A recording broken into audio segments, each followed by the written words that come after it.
Welcome back to Joe Stunner Boxing. I hope you're doing well. It seems that Conor Benn has been sort of exiled, at least temporarily, to the United States because he is down to fight somebody by the name of Peter Dobson, an undefeated 33-year-old with 16 wins, 9 KOs, no draws, no defeats. This will be in February, on the 3rd of February. It's in Las Vegas. And they're putting the card together. There's a very good matchup on there. What looks like a very good matchup between Amo Williams and a guy called Conor Coyle, I think his name is. And that's for one of those. I think it's the IBF North American title, or so. It's kind of like the equivalent of the IBF European title. I don't think it holds much meaning, but nevertheless, it gets you a ranking. And Williams I think he's ranked anyway. He's flying, But anyway, let's talk about Conor Benn, because, like I say, his last fight was in Mexico. Ironically, the guy he fought, who seemed as tough as nails, was failed a PED test. So talk about poetic justice with where Ben's concerned. And he was a very big guy and incredibly tough. I mean, unbelievably tough. And of course, I suppose if he was taking PEDs, that may have helped his cause. But let's be honest, Ben's got no wiggle room here. He's got no room to sort of complain. But anyway, apart from that, this Dobson guy, I looked at him. I watch an awful lot of boxing. I mean, I really honestly do. And I was thinking, Peter Dobson, have I seen him? So I went over to his box rec, had a look at his resume, and he's mostly fought guys with winning records. Excuse me. But nothing. No names slip out at all or spring out at you and slap you in the face. It's all very, they're all sort of C-level, C-plus guys.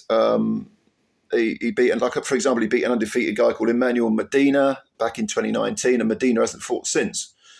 So we're talking about a guy he's built up a record, and he's 33 years old now. And you've got to wonder, his last fight was an 8-rounder.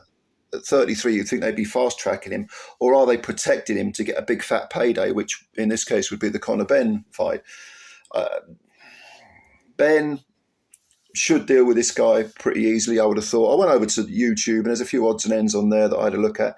There's nothing wrong with this Dobson guy. He just doesn't seem to be anywhere near world class, or at the very most, you'd say he was a fringe contender. But yeah, the record looks constructed. But I suppose a glossy record on Ben's record will look pretty good. Apart from the fight itself, this whole thing with not being able to fight in Britain, or first of all, it contradicts what Hearn has said. Oh, he's free to fight. He's free. No, he's not free to fight, Eddie. Not yet. I mean, there's a technicality where he can fight. And of course, what Hearn could have done had the Eubank fight been made was go and get an Irish license or a Luxembourg license or wherever the hell he wants to go, and bypass the British Boxing Board of Control. Although Hearn has said in interviews he doesn't want to do that. He wants all his fighters to fight under the jurisdiction of the British Boxing Board of Control, which is good. That's a good thing. I tick a little box for Hearn there, even though Ben and Ben's team haven't handled the whole thing well.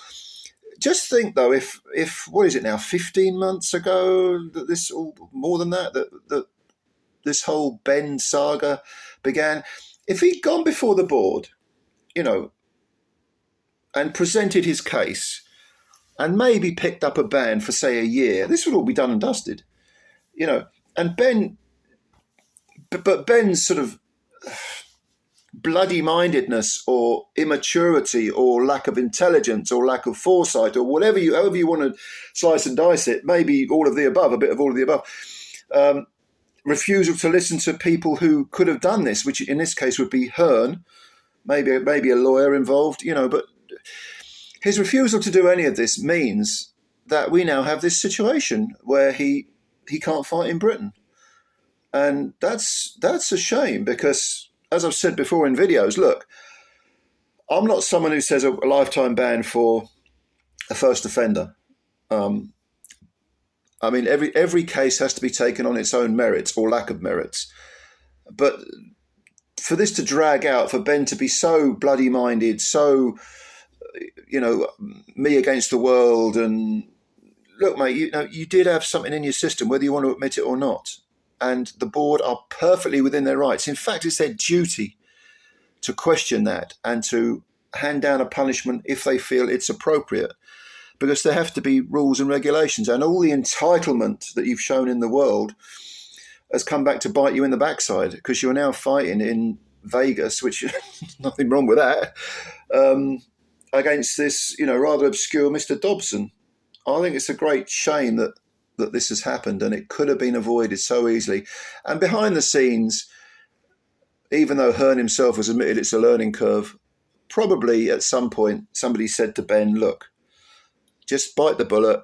It's if you want to mix metaphors, it's a bitter pill to swallow, and get on with it. Let's just get this out of the way. Let's get this done and dusted and move on. And by now, start of 2024, it could have been done, but it hasn't been. Anyway, Ben versus Peter Dobson. They're putting that card together. I think Johnny Fisher's on it. Like I said, Emma Williams is on it. Johnny Fisher is going to be on it, and I think they're probably going to drag over a few other Matchroom fighters who are up and coming, just to give them a taste of what it's like to fight in America. This is at the Chelsea Ballroom. I'm sure there have been fights in the Chelsea Ballroom before, but I can't remember which ones. Anyway, enough for now. Comments below as always, and please leave a like, and also hit the subscribe button if you're new, and spread the word about Joe Stunner Boxing. Really appreciate your time. I'll have a look at your comments, and bye for now.